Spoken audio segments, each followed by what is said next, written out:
Nosso programa hoje, O Homem e o Meio, sai do estudo e vem direto para o Centro de Primatologia do Rio de Janeiro. Vamos fazer uma visita extraordinária.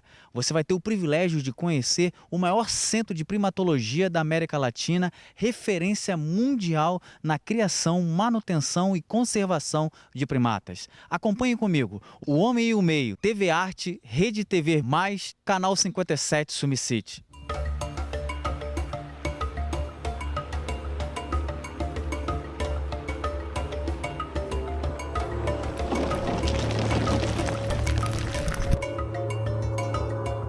Bom, estamos aqui hoje tendo o privilégio de estar no Centro de Primatologia do Estado do Rio de Janeiro, sendo acompanhada aí pelo ilustríssimo Dr. Piscinati. Dr. Piscinati, conta pra gente, pros nossos telespectadores, a história do Centro de Primatologia. Como é que foi fundado, por quem, como é que começou essa linda história aqui em Guapimirim do Centro de Primatologia?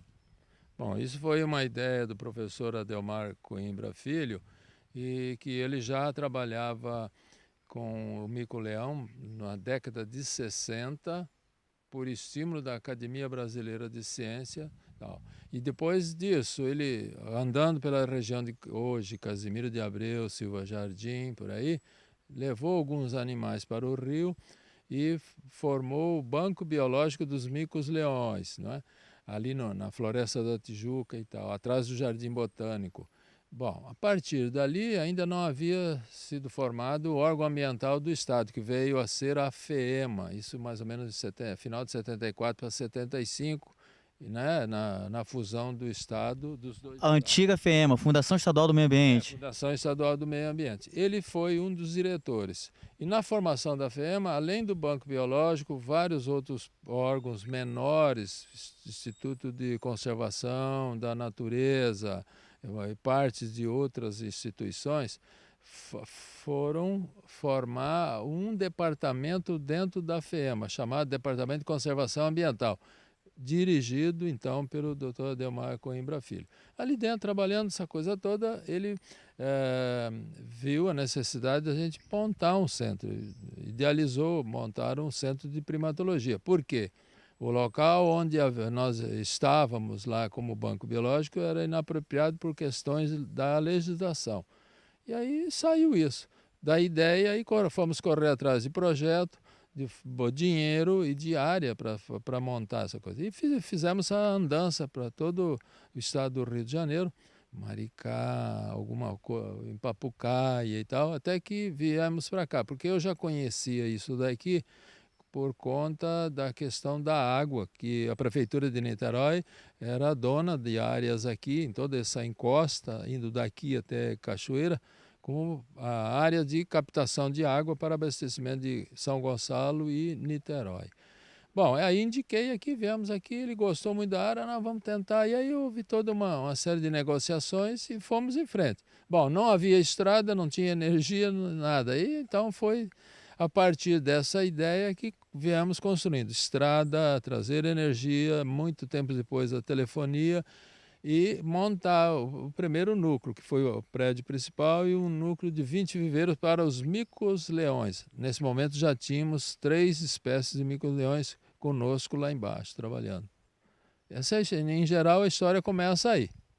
Mas a ideia a priori era só a questão da conservação do mico-leão dourado. Sim, em princípio o nosso problema era o mico-leão dourado aqui no Rio de Janeiro. Depois fomos incorporando os outros animais. Aí, então, nós precisamos, né, na ideia da formação do centro, era trabalhar com todas as espécies brasileiras de primatas. No início da década de 70, julgava-se por volta de 50 espécies. Hoje, o conhecimento nos levou a 150 espécies, mais ou menos, de primatas, fora subespécies. Doutor, diga pra gente qual a importância deste Centro de Preservação dos Primatas hoje para o Brasil. Não, ele tem importância não só para o Brasil, como fora, mas o fato nosso aqui é o seguinte: primeiro, preservar espécies únicas, que só existe aqui em nenhum outro lugar do mundo. E como é o mico-leão dourado, só no Rio de Janeiro. Esse é um aspecto. A outra é o seguinte, o conhecimento dos animais em toda a sua instância, ou seja, de anatomia, fisiologia, comportamento, como se reproduz, quais são as suas doenças, né? Onde ele vive, o ambiente em que ele vive, tem uma importância maior se nós pensarmos também na questão do humano vivendo nesse ambiente em que esses animais vivem. Essa Então, interferência, né? então a importância é o seguinte, você conhecer o animal na sua totalidade, você pode qualificar a importância dele. Qual é a importância dele? Ele tem importância ecológica, evidentemente, no trabalho que ele faz, ou porque ele controla polinizadores, ou porque ele controla predadores, e por aí vai. Dispersor de semente aqui e acolá, isso é uma das muitas atividades que esse animal em particular oferece na natureza. Outras importâncias seria, por exemplo, qual o valor dessa espécie, por exemplo, comercial, claro que você não pensa nisso, hoje tem muita coisa contra. Qual o valor dessa espécie como um modelo para estudos biomédicos? Também, biomédico, né? Hoje isso não está fora de questão, porque é uma espécie ameaçada e outras coisas mais. Tem algum, trabalhos que vimos fazendo aqui, constatamos que ele tem uma possibilidade de formação de cálculo de vesícula biliar muito grande. Pode ser que ele se torne um grande modelo para esse tipo de pesquisa, para entender, então, toda essa problemática que afeta humanos também.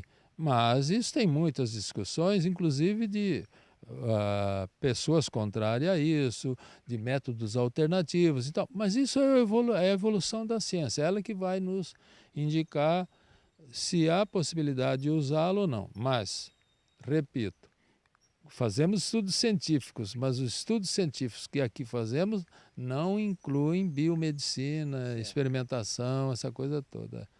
Doutor, há algum estudo específico sendo realizado em andamento aqui que o senhor poderia destacar para a gente?